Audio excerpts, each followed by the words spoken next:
Hello, everyone, and a very warm welcome to the first in a new series of conversations titled Oxford Net Zero, Climate in the Balance, which will run weekly throughout the term. First up, huge apologies for the slight delay. Technical gremlins, as expected on the first one of these series. Hopefully we'll have them ironed out from now on, and we'll give you a seamless set of conversations. This series will take us on a wide-ranging journey across the issues and questions the world needs to tackle as we transition to net zero emissions and hence a stable climate, hopefully in an effective and equitable way. And we'll be doing so by talking to the leading lights of Oxford Net Zero. Oxford Net Zero is a new university-funded initiative bringing together experts from across departments, including geography, physics, economics, biology, law, and earth sciences, so a really wide range.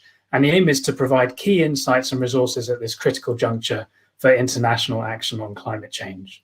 And my name is Steve Smith. I'm based at the Smith School of Enterprise and the Environment, and I'm Executive Director of Oxford Net Zero. It's my pleasure to chair these conversations. Now, before we go on, I should let you know that this talk is being recorded, and also that we very much encourage you to ask questions as we go throughout these sessions. And to do so, you must be logged into Crowdcast, viewing it on Crowdcast rather than via YouTube. And hopefully, if you are in Crowdcast, you can see an Ask a Question button at the bottom right of your screen.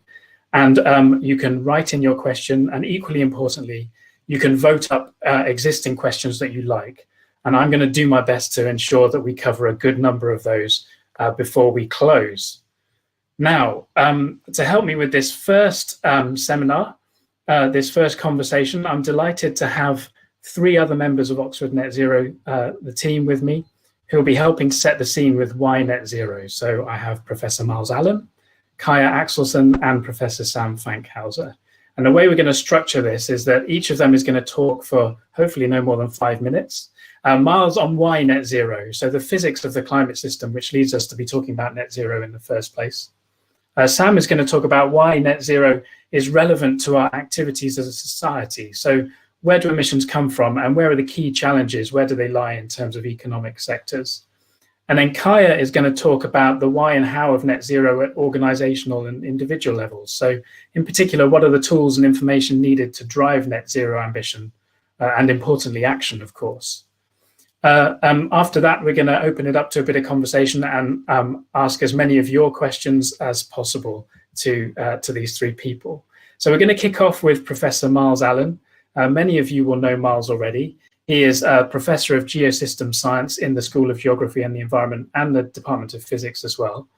He's actually been described as the physicist behind Net Zero on BBC Radio 4 and is also the overall director of Oxford Net Zero. So Myles, hopefully your slides are going to work well and I'm going to hand it over to you. Thank you very much indeed, Steve. And yes, I just wanted to show you a few slides which Hannah's putting up for me. Thanks, Hannah. And we'll start off with the science of net zero. Normally, the science talk is considered the complicated one, and then we get on to the sort of more straightforward stuff. But actually, when it comes to net zero, it's almost the other way around. The science of net zero is really astonishingly simple. And it's summarized by our attractive logo created for us last term. And if we go to the first slide, we could illustrate the point of this logo. The fundamental observation that underlies the fact that we need to get to net zero emissions is that it's cumulative carbon dioxide warming equivalent emissions to the time of peak warming that determine the level of temperature we end up at. So this was an insight that really came out of research in the 2000s, that it was the accumulation of carbon dioxide in the atmosphere that drove global temperatures, not the rate of emission at any particular year. I hope you can see the whole slide, by the way, because it's slightly corrupted on my screen, but hopefully, great, that's just sorted it out. Thank you, Hannah. So it's that sort of left-hand wedge is a schematic of the accumulation of carbon dioxide, of emissions of carbon dioxide into the atmosphere.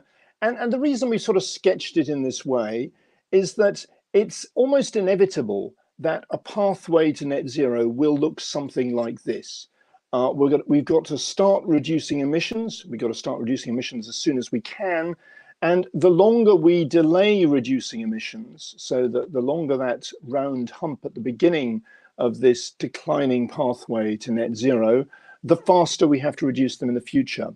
It's analogous to the notion of a braking time. If you're approaching the stop sign, you've got a few seconds to go before you reach the stop sign. The longer you put off hitting the brakes, the harder you're going to have to brake to actually stop in time. And so that's that payoff we see between delaying now and faster reductions in the future to achieve the same climate goal. Given this challenge, it's almost inevitable, if we go to the next slide, that the amount we can reduce our production of carbon dioxide, which is the outer envelope of these three curves, the total amount of carbon dioxide we're producing from our continued use of fossil fuels, the amount we can reduce it by reducing production of carbon dioxide alone, by changing behavior patterns, electrifying transport and so forth, won't be enough to get emissions down in time. So there's an urgent need to complement near-term emission reductions with nature-based climate solutions. So storing carbon, restoring carbon back into the Earth's biosphere in wonderful resources such as our own Wytham Woods. The acute-minded, the acute eyes among you may spot that's a little scene of Wytham there. But one thing I'm doing here in this schematic, and this is where, you know, it is a schematic, but it does illustrate the big issues we need to think about on the paths to net zero, is that this process, as we move forward in time to the right of the slide, this process of storing carbon in the biosphere has an end date to it. At some point, we will reach, as it were, peak tree. At some point, our ability to store carbon in the biosphere, if we go to the next slide, please, is going to run out, because in the longer term, net carbon dioxide uptake by the biosphere must decline due to Earth system feedback. So many of the natural process systems we have that currently absorb carbon, or could absorb carbon if they were better managed from the atmosphere, will struggle to continue to absorb carbon at the same rate as the world warms. That's just due to the warming we're going to get from the emissions we're already committed to. So this doesn't, I should very much stress, and Natalie Seddon is going to be coming back to nature-based climate solutions later in this series. This absolutely doesn't undermine the importance of nature-based climate solutions. In fact, it's vitally important that we conserve and we protect natural carbon sinks in order to put off the time at which they may be degraded by warming itself. But we also have to acknowledge that the process of turning fossil fuels into trees, so to speak, just to caricature the whole thing, can't go on forever.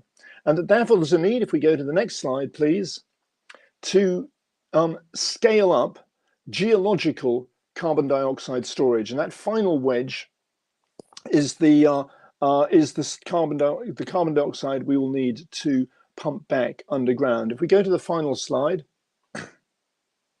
the destination we need to be aiming for is what we might call hard net zero. That's a situation in which every ton of CO2 that's generated by the burning of fossil fuels needs to be refossilized. We need to move on from changing fossil fuels into active forms of the carbon, either in the atmosphere or in the surface biosphere.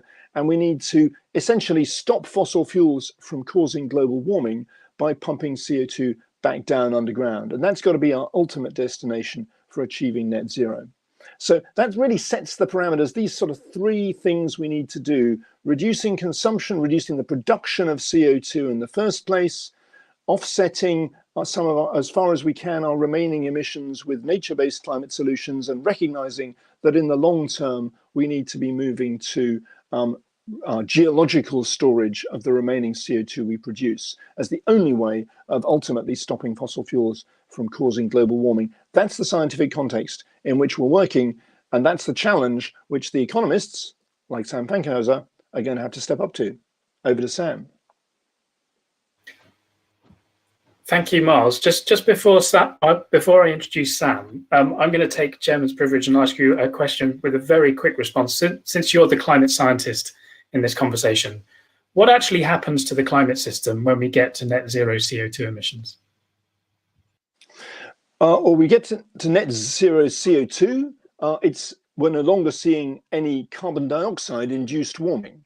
So carbon, and we then get stable temperatures. We don't see any further warming. We don't see cooling either. If you want to draw temperatures down again, you actually have to actively take CO2 back out of the atmosphere. There are other pollutants which cause warming as well. And so that's why we increasingly talk in terms of warming equivalent emissions, which is a composite of the various greenhouse gases we are dealing with that have the same warming impact as CO2. There's a technical discussion we can wander off onto if anybody's interested as to exactly how we define warming equivalent emissions. But that's the essential point, is that they have the same warming impact on the climate system as CO2 itself. And the crucial point is, if you stop CO2 emissions, you stop causing warming, but you don't undo the warming you've already caused. So the warming caused by British emissions up until now will remain in the climate system indefinitely, unless we actually actively take some of the CO2 that we have already dumped into the atmosphere back out again in the future. Thanks, good to know. So if we're serious about stabilizing temperatures at any level, be it 1.5, 2, 3, 4 degrees, we have to ultimately reach this net zero CO2 endpoint at some stage. We have to get CO2 emissions back down to zero. Thank you very much, Myles. I'm going to pass it over to Sam Fankhauser now. Now, Sam is currently the director of the Grantham Research Institute on Climate Change and the Environment at the London School of Economics. And many of you will know him too. He's worked at the forefront not only of research in climate economics, but also advising policymakers and businesses in many contexts. Now, we're delighted that Sam is actually going to be joining us later in the spring at Oxford to become Professor of Climate Change Economics and Policy and the Director of Research for Oxford Net Zero. So over to you, Sam. Thanks, Steve. And let me see whether you can see. Can you hear me all right? And can you see my screen, I hope? Yeah, it's great to be part of Oxford Net Zero. At the moment, I'm still part of LSE, so the slides you're going to see are a combination of work that I've done in the past and some of the Oxford Net Zero themes. The question I'm going to answer, in a sense, or try to answer, is to what extent is the economics and the policy and the politics of net zero different from the economics and the policy of just climate change as we had it for many years and many decades. The opening thing I'm going to say is that one big thing that's changed over the last, say, 2 years or so, is that there's now a big, broad societal consensus about the need to do something about climate change. 2 years ago or so, you had to make the case for climate action. You had to argue why it was important. You had to explain what it was. And that sort of narrative has really shifted. A lot of people now understand why climate change is important. I show you 6 pictures here of why the societal consensus is so broad. It isn't just the ones you're familiar with, the sort of national governments passing climate policies or civil society, people going on school strike and so on. We also see a lot of work, a lot of interest in local communities, for example. In the UK, there's something like 400 or so local councils. Some 300 of them have declared the climate emergency, and they're starting to take actions, including very participatory things like climate assemblies and citizens' juries, as you see in the little picture of Leeds there.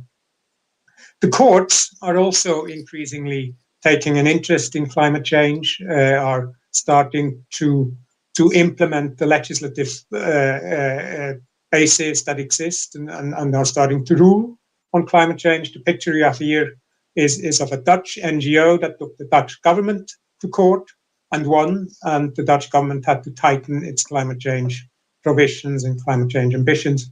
Overall, in the world, there's something like 1,400 climate change court cases already. I will tell you another time about finance and what happened when the bishop went to the stock exchange. Let's look a little bit about the picture there in the middle of those national government actions. The picture you see there is the number of climate change laws that there exists in the world. There's about 2,000 of them.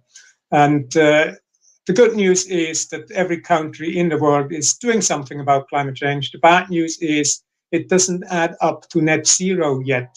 The little waterfall chart you're looking at here is a piece of sort of counterfactual analysis that we recently did. And we tried to calculate how much carbon dioxide would have been emitted if there had been no climate change action whatsoever since 1999. And the answer is that between 1999 and 2016, we would have saved about 1 year's worth of carbon emissions, so about 38 gigatons of CO2. I mean, that's a lot of carbon, but it doesn't sort of make a lot of inroads. It doesn't buy us a lot of carbon space in the diagram that Myles has shown you a while ago.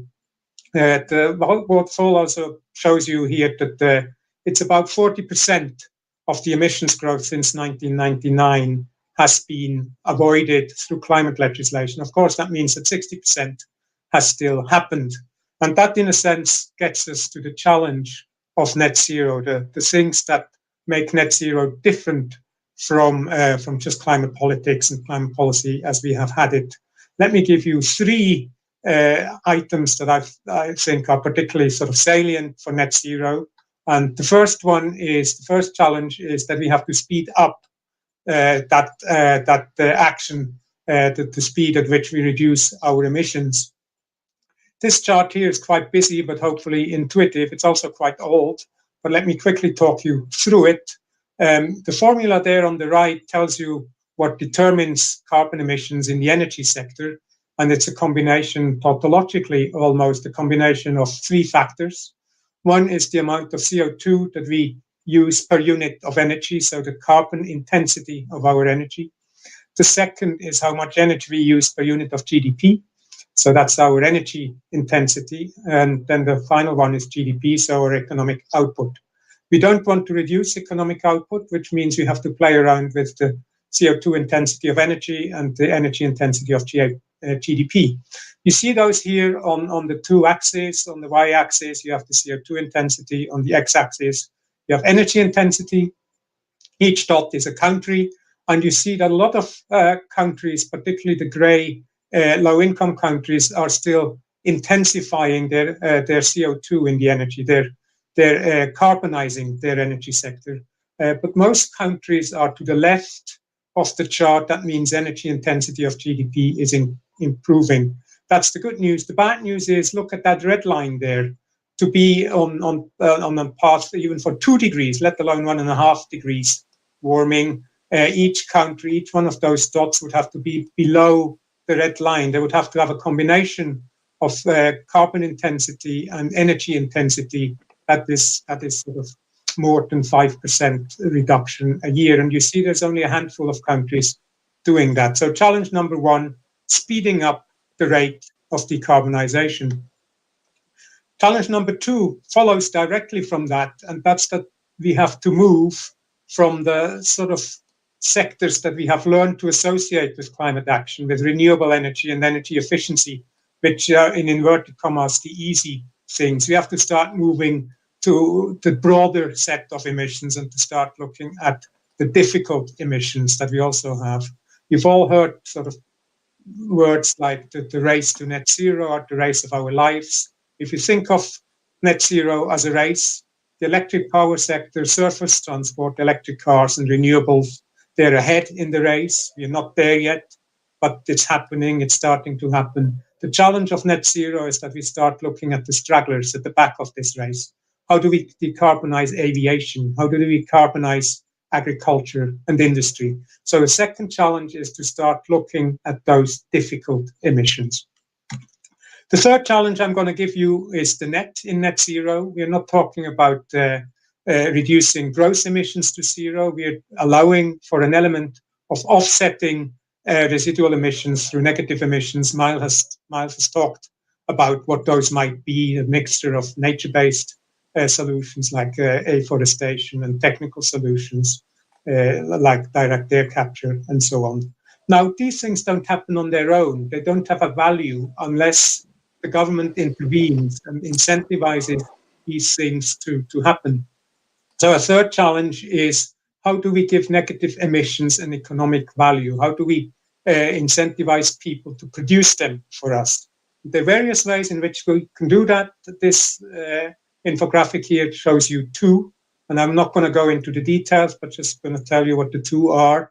You can either think of a market solution where everybody who emits a positive ton of CO2 has to buy a negative ton to sort of offset the balance individually. Another approach is that the government, through collective action, buys up and incentivizes, procures negative emissions through auctions in the way that the government auctions renewable energy, for example. There's a lot of technical detail as to which one of those we should do. But we definitely, as a big challenge of net zero, have to make sure that the net part, the negative emissions, actually happen. Let me stop here and hand over to Kaya.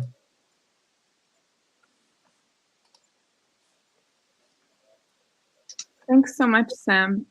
So I'm going to build on much of that. I think a lot of when people ask me about my job with Oxford Net Zero, they ask a lot about greenwashing. Can we sort of trust our net zero trajectory? So I think I'll start with a moment of hope, which is that 2020 was a real landslide year for increased net zero ambition. According to Oxford and Steve Smith's and Thomas Hale's own research, net zero commitments now cover 63% of global greenhouse gas emissions and 80% of GDP. And I'm going to talk about kind of stricter criteria that we've helped to develop for the UN-backed Race to Zero campaign. About 50% of net zero targets within, or 50% of GDP covered by net zero targets is in the Race to Zero of sort of a stricter criteria. But a lot of people are concerned about the credibility of these targets. The UNEP puts out an annual emissions gap report, kind of underlying Sam's point. Many current nationally determined targets are exaggerations on what national policies are delivering, which means that we need to advocate for new policies that integrate the net zero target. Even full implementation of our current nationally determined targets still leaves our 2-degree carbon budget 80% depleted by 2030. And missing this COP26 window coming up in our option to revise nationally determined targets would make closing that 2030 emissions gap practically impossible. So it's really, really important. This year coming up is so important. There's growing but limited evidence of the subnational action, the kind of private sector, regional or city level action filling that gap.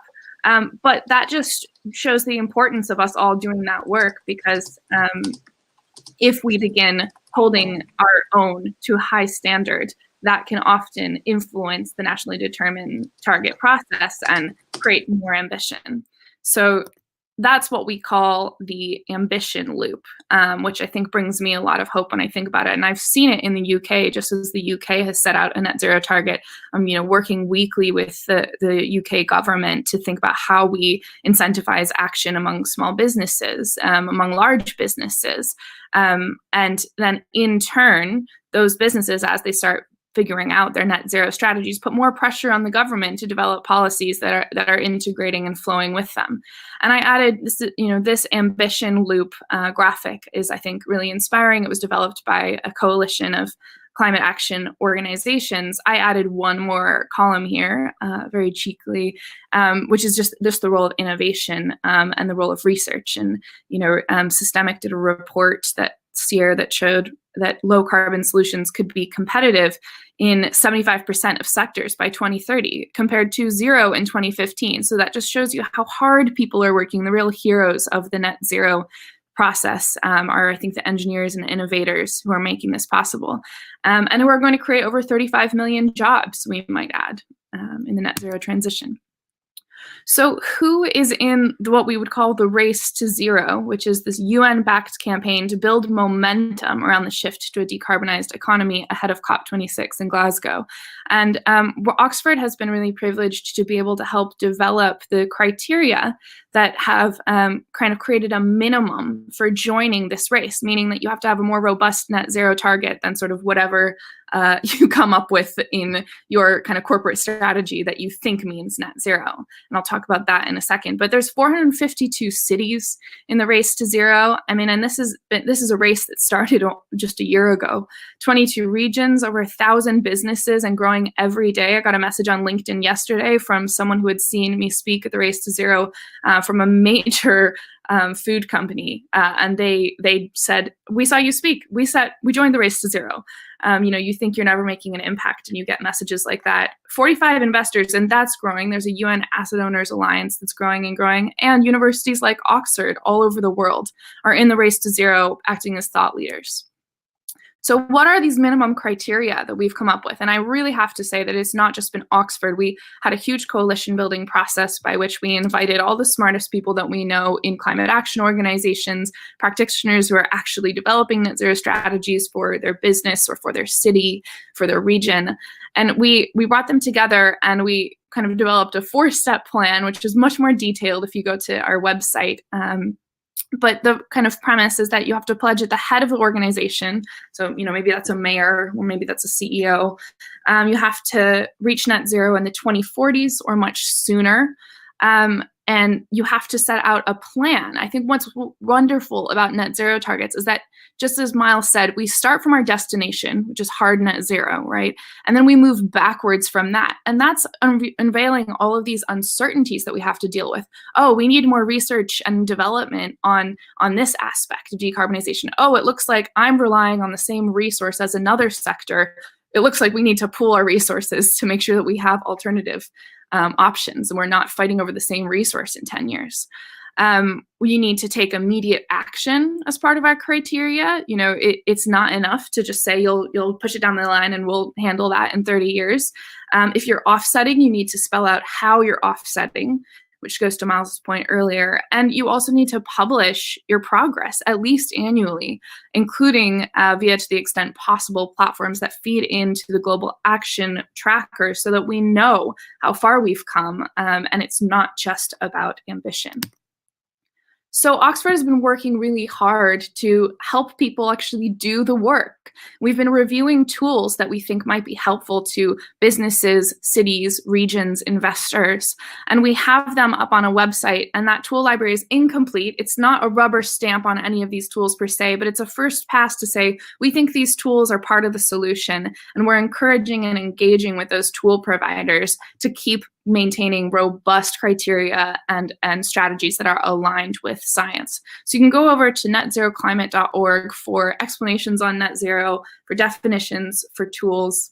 And the last thing I'll just leave you with is that, no matter who you are, where you work, if you're part of any institution, if your children are part of any institution anywhere, if you have a phone, you can help in the Race to Zero. Sometimes all it takes is the right person asking at the right time to make a major organization shift its course, as I've seen in the last year. And here are just the logos of some examples of the coalitions, campaigns, all working to raise ambition across universities. The Climate Pledge is a group of companies that are trying to do it what they call 10 years early. I might call it 10 years late.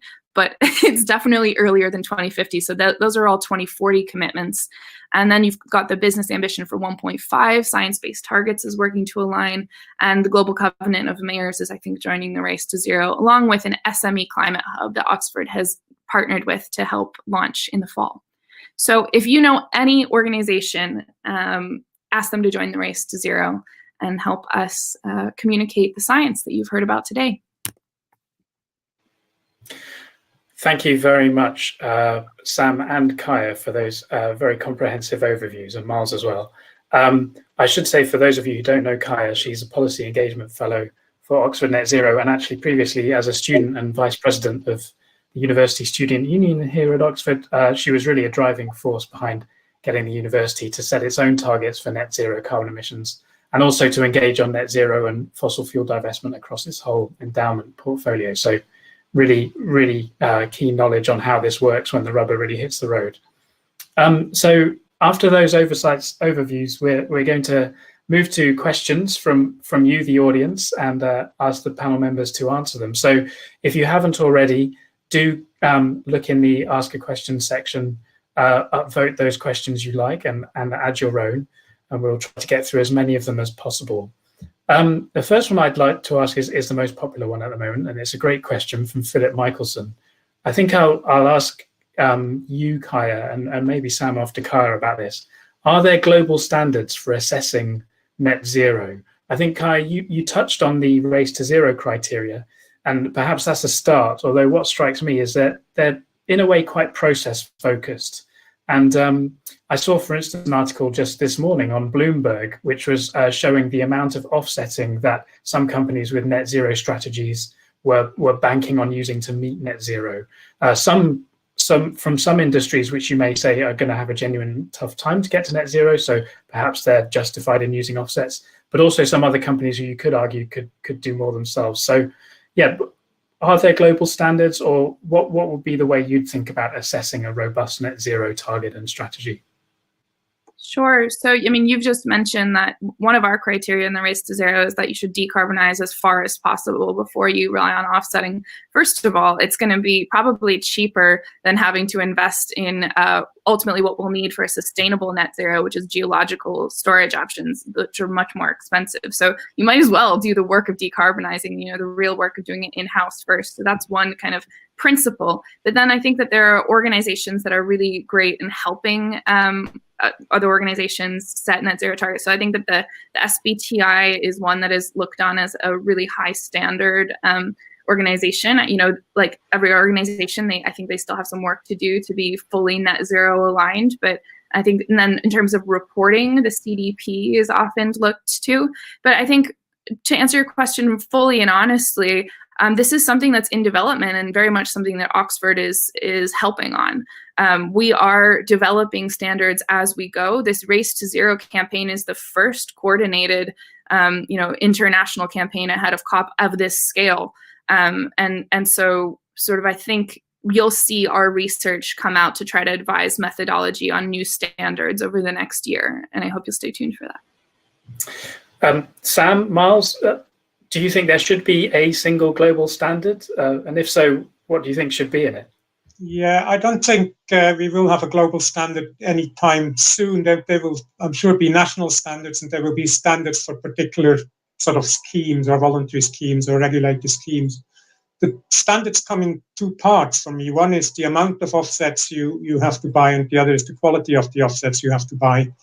Kaya sort of talked about the amount of offsets already. That's quite hard to do. I mean, as few as possible is the answer.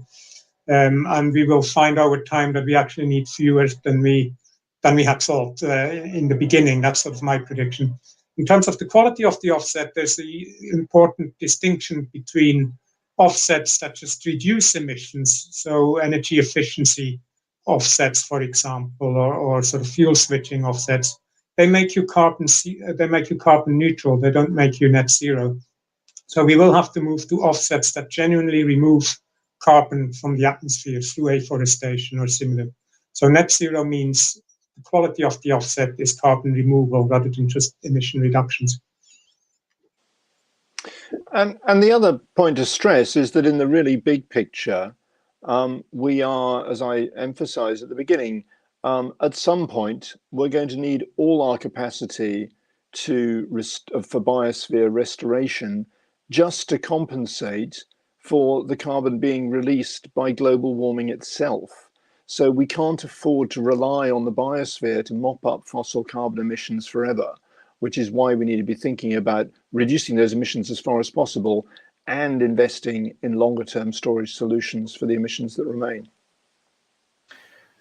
Thank you. And that leads us really nicely actually to a couple of other questions which have proved popular. One is, I'm interested in the panel's views on the role of soil carbon sequestration as a means of reducing atmospheric emissions or concentrations and the co-benefits that could bring to food production. Bill asked that, but also linked to that, there's a question from Bob Doherty saying, what can we do in the food system to reach net zero emissions? Obviously, soil's a critical part of growing food. And I guess the role of the food system in reaching net zero can be both emissions reductions and soil carbon sequestration and other forms of sequestration. So Perhaps, Sam, given that you talked a bit about the roles of different sectors and different difficulties, you could talk about that. And then, Myles, you could talk a bit about storing carbon in soils specifically. Yeah, thanks, Steve, and thanks for the question. I mean, land use is agriculture is firmly in the hard-to-treat category of emissions, but it's partly in the hard-to-treat category of emissions because we haven't, in policy terms anyway, we haven't tried very hard.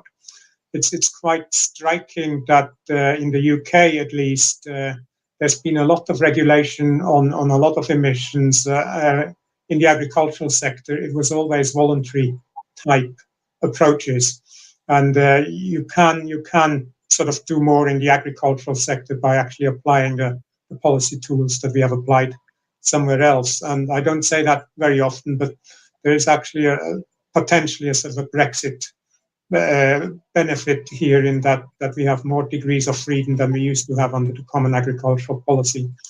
It is a difficult area because there are a lot of competing objectives around. It isn't just about maximizing carbon emissions. You have to worry about animal welfare. You have to worry about food production.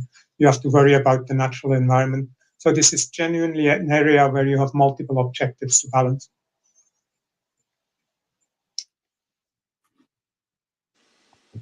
Yeah, soil restoration is incredibly important, and clearly this is one of the areas where there are opportunities in the short term. But again, it's important to keep an eye on the fact that my understanding is the most important Earth system feedback is in fact increased respiration of bacteria in warming soils. So soils could be our friend in the short term, but we need to look after them for fear that the carbon contained in the world's soils may be released again to the atmosphere later in this century. So, that makes it all the more important to look after our soils and to look after them much better than we've been doing so far. But again, all of these carbon storage needs to become a massive industry this century, because it's clear that we are going to generate more carbon dioxide than we can afford to dump in the atmosphere and still meet our climate goals. So the really big question for the world in addressing climate change is, what are we going to do with the rest of it? What are we going to do with the excess? Where are we going to store it safely so that it doesn't remain a burden for future generations? Dumping it into the atmosphere is the worst option because that just imposes climate risks on future generations. We're going to have to find alternatives. They all come with pluses and minuses. And that's a big part of Oxford Net Zero. It's weighing up those different options. Now, Myles, you make a big claim there. You say it's clear that we're going to be using fossil fuels for longer than the timescale needed to get to net zero. And that might be a claim, actually, that some people might take issue with and say, well, actually, we need to get rid of fossil fuels and we can do it and we must do it quickly and have not just a zero carbon world or a net zero carbon world, but a fossil-free world. So on what basis are you saying that it's clear to you that we're going to carry on using fossil fuels beyond the point of net zero? Well, there's really only two alternatives. We either have to ban fossil fuels globally, or we have to, if we want to stop global warming, we have to either ban fossil fuels or decarbonize fossil fuels. We have to make sure that we fully compensate for the carbon dioxide released by continued use of fossil fuels. The idea that we might just wait for fossil fuels to become uneconomic so that people just stop using them, one day that will happen, but it could be a very long time away. And I think it's quite a risk to rely on people just moving on from using fossil fuels. So if you're counting on absolute zero, so to speak, then you are counting on a ban. Now, a ban, when the we here is important. If you're talking about we being, wealthy people in rich countries, I mean, it's perhaps realistic to talk about us, and not just realistic, but perhaps ethically acceptable to talk about banning fossil fuels in the UK, fossil fuel use in the UK, for example. The Cambridge Zero reports from last year sort of set out just such a vision, but it was also commendably clear on what that meant. It meant no further aviation, no further shipping, a lot of things changing pretty dramatically, which a lot of people, even within the UK, might take exception to. But a much bigger picture question is, can we really talk about banning fossil fuels worldwide I think that's a big stretch. And actually, I think the important way we need to accept the way we need to frame this problem is we need to decarbonize fossil fuels by, in effect, allowing the next generation, Kaya's generation, if you like, the choice of whether they use them or not. If we don't develop the technologies to make sure that fossil fuels can be used without causing climate change, then we cut off that option entirely from the next generation. And that's really important. It's not up to us to decide whether the next generation uses fossil fuels or not. It's going to be up to them. But it is up to us to decide whether we invest in the technologies that will allow them to use fossil fuels safely. I'm sure that'd be a great point of debate we could continue with, but I must move on because there are many other great questions. Actually, Avril Aslett-Bentley asked a linked question about food, saying, how do you see the food supply chain achieving its contribution to net zero? It's a great question, and actually it raises the important point that emissions from food are not just from food growing itself. There's a great resource, if you haven't come across it already, from Oxford called Our World in Data. And they've got a really good page pointing out that actually 6% of global greenhouse gas emissions are from food waste. And of course, it's not just the food we waste and the emissions from the food we grow directly, it's how we transport them, and aviation of sort of precious soft fruits in the middle of winter so that we can enjoy our mangoes or other fruits, our blueberries. Those are all issues as well. But there's another good question as well from Edred Whittingham, which is a really good question, I think, for the Oxford Net Zero initiative in general. What does the panel believe is the role of non-STEM graduates in getting to zero emissions? So this really touches on, is this just a science issue? We're deliberately trying to attack it from multiple angles and multiple disciplines. So Kaya, I'm sure you'd be keen to have a go at that one. Yeah, I'm a social scientist, and I think it was very clear from the IPCC Special 1.5 report that I feel in some ways the physical scientists are handing the baton to us in that report to say, we've done the hard stuff of trying to figure out some pathways here. Now you go communicate them and help drive the policies. And I think that in the past year, we've seen just the role of mass social movements to create the conditions, the political conditions. You're sort of walking through open doors now. If you use the word climate change, getting into the nitty gritty details, there's going to still be debate, but that's where I think a lot of testing around what is going to become socially acceptable and what is necessary. There's still a gulf between what might be socially acceptable and what's necessary. So we need social scientists to be helping develop policies and risk assessment and engagement strategies that help us close that gap. And then also, there's a lot of changing behavior that you saw the curve. There's a large curve around changing behavior that we might not want to put all our eggs in that basket, but it's definitely something that's coming. It's a wave, and we're riding it, and we're also driving it. Right? Can I reinforce that just slightly to provoke the two gentlemen at the bottom of my screen a little bit? For me, the non-STEM subjects, the sort of the behavioral, the economic, the political skills are at this point probably more important than the sort of the science skills. Why do I say that? There's a lot of people out there who say technologically we know what we have to do. We have those blueprints. We know how one decarbonizes an economy. What we haven't figured out is how one gets societies and political systems and economies to adopt them and to do that in a rational way. And that's a social science job. Would you like to respond to that, Myles?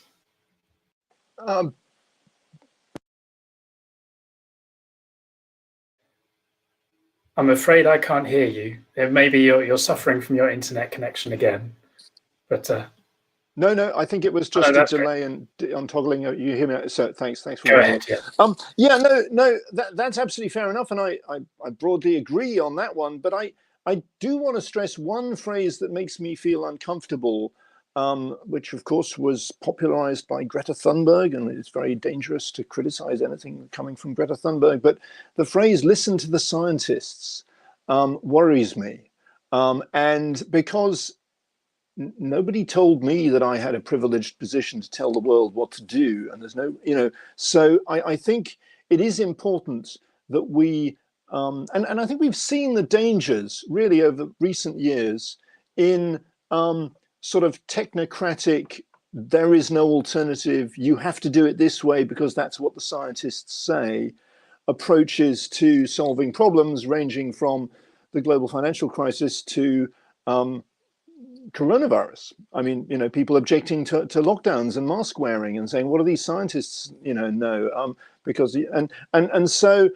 I think it is important that we maintain the dialogue, and we're not suggesting science is done, you don't need to worry about it, just read the latest IPCC report and it will tell you what to do.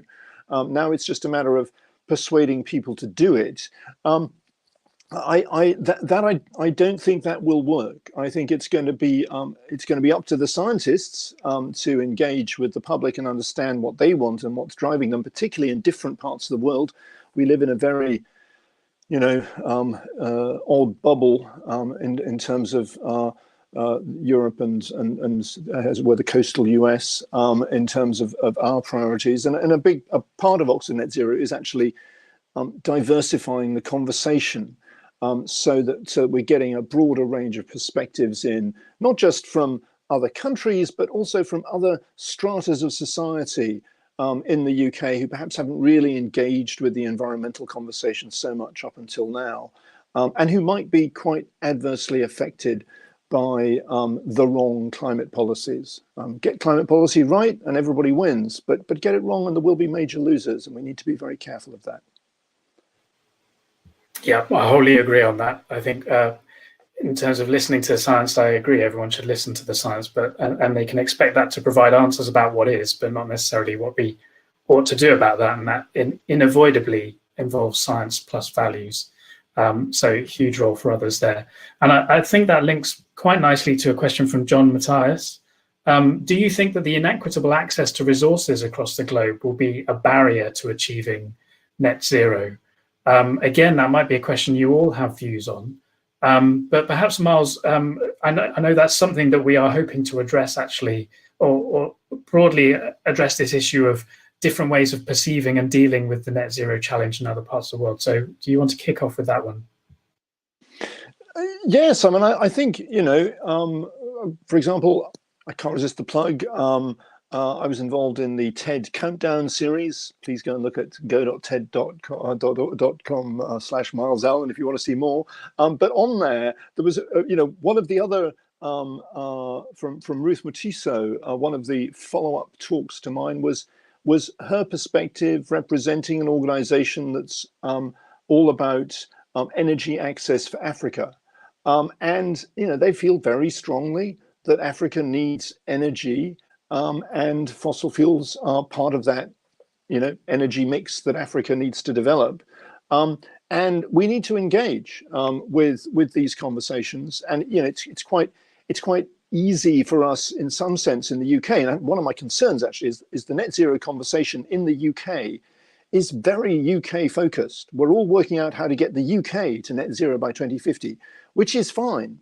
But if the rest of the world, if we're not helping the rest of the world do the same on a similar timescale, then we're not really solving the problem. So we need to be looking at this much broader range of perspectives, and in particular avoiding being judgmental, particularly given, after all, we started this, so it should be up to us really to show the world the way out of it. Sam, on that point, about the UK's 2050 target, so the UK has legislated, it's said in law, it's going to aim to hit net zero by 2050. And you, of course, have direct experience because you were a member of the Committee on Climate Change. So you appointed independent expert advisors to actually really advise the government on what it should do. And it was the CCC's advice actually that really led pretty directly to the legislation of this target and the 2050 date. Do you see that as overall a good thing and enough from the UK, given that there is this inequity across the world in capabilities and in responsibility for the problem? Yeah, I mean, the first thing to say is actually the equity dimension is hugely important. Myles mentioned the right of least developed countries for modern forms of electricity, modern forms of energy, which has been a huge driver of development everywhere else, so that we can't switch off. That is important. We also have to worry about all those people that are worried about their jobs because they happen to be high carbon jobs. We have to help those people make the transition into new green jobs. So that's absolutely important. So that equity dimension is important. The question about the UK versus the rest of the world, I think the UK has an obligation and a self-interest to worry about global emissions, not just UK emissions. How does one do that? Step number one is lead by example, and that's we are in the process of doing in terms of the legislative frameworks we have, not necessarily yet in terms of the actions we take, but leading by example is very important. Second point is sharing good practice. To the extent that we know what good practice is in this country, we can share it. And the UK has done things like that with its Climate Change Act. So sort of talked to other countries about good governance. And then the third dimension is climate finance. There's an obligation under the Paris Agreement and under the UNFCCC to provide generous amounts of climate finance over above normal financial flows to help other countries in their decarbonisation and in their resilience plans. The UK is not bad in that. The UK has quite a generous climate finance budget, one of the biggest in the world. Obviously, the UK has also just cut its 0.7% of GDP target on development aid. So it's a bit of swings and roundabouts. But those are, for me, the three things that the UK could do. Steve, I have to jump in on this because I think that equity is only talked about in terms of net zero and in terms of climate in this one way, which is people worrying about a just transition and people, putting poverty against the ways we have to address climate change. And that's just not always true. I said earlier, 35 million jobs are being created by green solutions over the next 10 years. There's 10 times more green jobs in the US economy currently than there are fossil fuel industry jobs.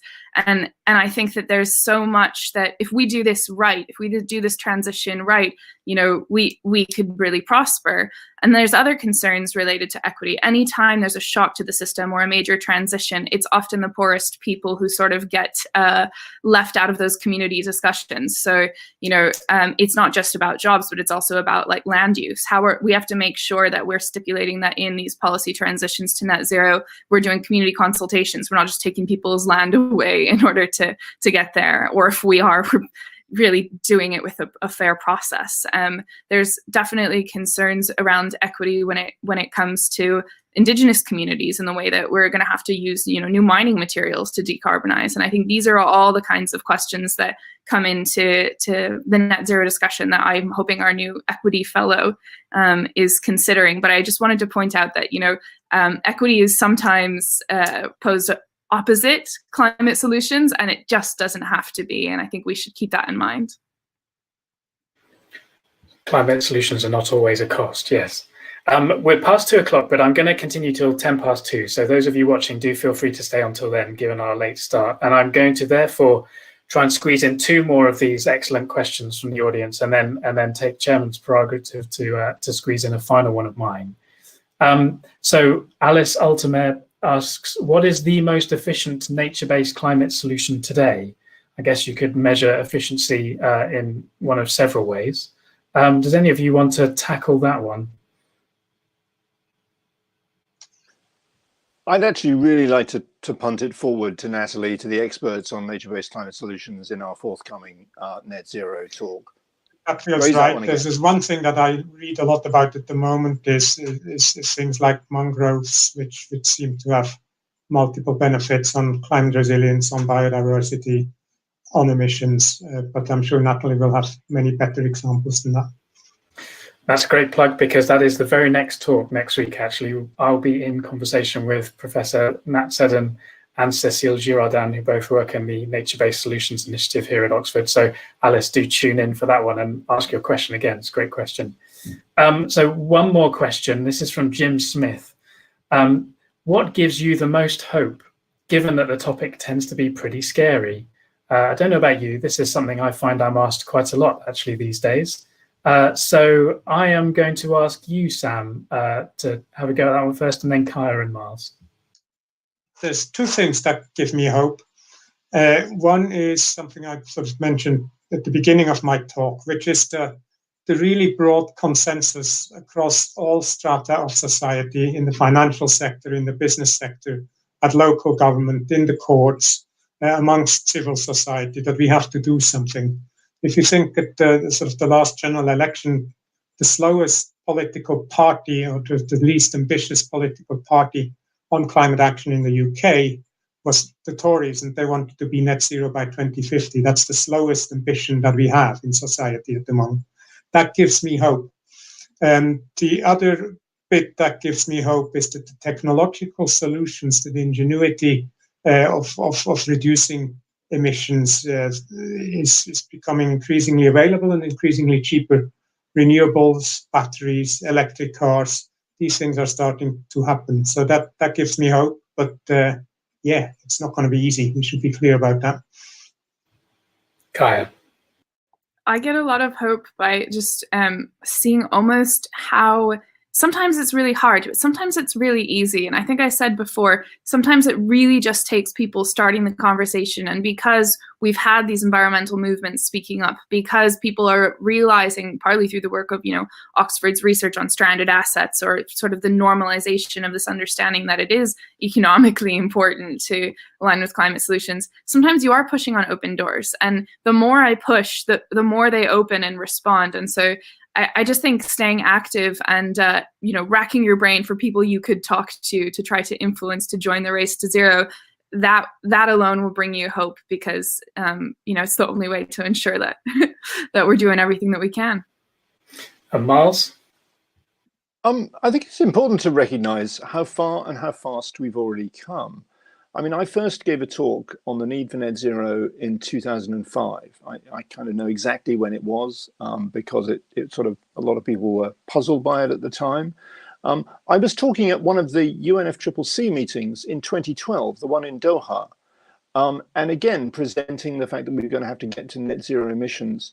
And at that time, a lot of the participants, even in the UNFCCC process, were quite suspicious of this. It's like, really? Are you sure about that? Let's wait and see what the next IPCC assessment says. And that was, of course, the IPCC fifth assessment, which came out the following year and was extremely clear on this point that we needed to get to net zero emissions to stop global warming. And within, a couple of years, really, from then, this point was acknowledged in the Paris Agreement, and it seems to be broadly accepted in every government in every country around the world. So, in a world where everybody's wringing their hands and worrying about what happened to truth, I mean, actually, that's pretty good. That's pretty fast for a pretty uncomfortable scientific result to propagate through and be accepted in policy. So, it doesn't mean we've done it yet, but at least we've accepted what we need to do. Thank you, three of you. Since Myles plugged his TED Talk, I'm just going to plug that in the last week. Usborne published a book for children, The Climate Crisis for Beginners, which I was involved in advising for. And I was really keen, actually, that it was a book that doesn't just give people the doom and gloom, but gives people hope, because I think that's important when speaking to children about this. But it was a real challenge. I think it's important. I hope that we've achieved it, finishing on a hopeful note. And it's not a false hope that everything's fine. I mean, we're committed to future changes, and a lot of those are really not going to be good changes. But the idea that we do have some agency in this, and that agency looks different, and it probably has a different overall size for how old we are and what our roles are in society, but everyone can do something. And I think the fact that we're talking about net zero, and Kaya showed the stats on the number of people who are at least aiming for it, and we have to see the action, that is grounds for hope. Before we wrap up, I want to ask you all one final question. I'd like the answers to be as brief as possible, even though it's completely unjustified by the question. It's given we're embarking on this new Oxford Net Zero initiative, what do you see as the really big research question that needs to be tackled in order for us to achieve a global, effective and equitable net zero world? So Myles, would you go first? Well, I think I keep coming back to it's going to be all about storage of CO2, not this, the many forms of storage of CO2. How are we going to manage it? How are we going to look after it? Who's going to own it? This is the big problem. If we leave it in the atmosphere, it belongs to nobody, and it's everybody's problem. We've got to find other things to do with it. and of course, generate a great deal less of a problem to start with. Sam, I will ask you to tackle that one next. Yeah, similar answer. I mean, it's sort of a quite direct question for me. What made me join Oxford Net Zero? And what excites me is two questions, really. One is what Myles has already said. How does one make sense of that need for negative emissions? How do you make economic policy, societal sense of that? But then there's also the second part, which we shouldn't forget. How do we tackle the difficult emissions that still remain so that the amount of negative emissions that we actually need is as low as possible? There's some fascinating economic, science, technology, engineering, legal, governance questions there as well. And Kaya. I think it won't surprise you to hear that I'm focused on impact. And so I think in the short term, the research questions that I have to do with how do we ask the right questions of the right people as quickly as possible to get them to take action. But I think long term, my questions are around a post climate era in which we have actually developed a net zero transition that involves issues like, equity questions. People often talk about climate change as if it's a cliff that we eventually just fall off one day and then it's all over, the world goes black. But that's not what it looks like. It looks like a lot more suffering for a lot more people or less suffering. And how can we use our opportunity that we have in these transitions to maybe create more distributed power, to give people more opportunities through education, all the kind of co-benefits that come along with the climate crisis, which is a lot to handle all in one. And I look forward to seeing how all of our postdocs that we're bringing in help to answer those questions. Plenty to do. So thank you very much to the three people who've joined me in conversation today, Myles Allen, Sam Fankhauser, and Kaya Axelsson. And thank you to all of you for participating online as well. I'm very sorry that we didn't get the chance to cover all your questions, but fear not, because this is the first in a series running throughout the term, and we'll be touching on a lot of the topics that you're asking questions on. So the role of nature in achieving net zero, different elements of the energy system and energy vectors, and also the roles of laws and societies, not just in the UK, but around the world in very different situations. So do join us if you can. Next Monday, we'll be discussing the value and limits of working with nature to address climate change, and that will be with Professor Natalie Seddon and Dr. Cécile Giraudin here at Oxford. So to register, click the green button under the video screen. And in the meantime, have a very good week from all of us. Goodbye.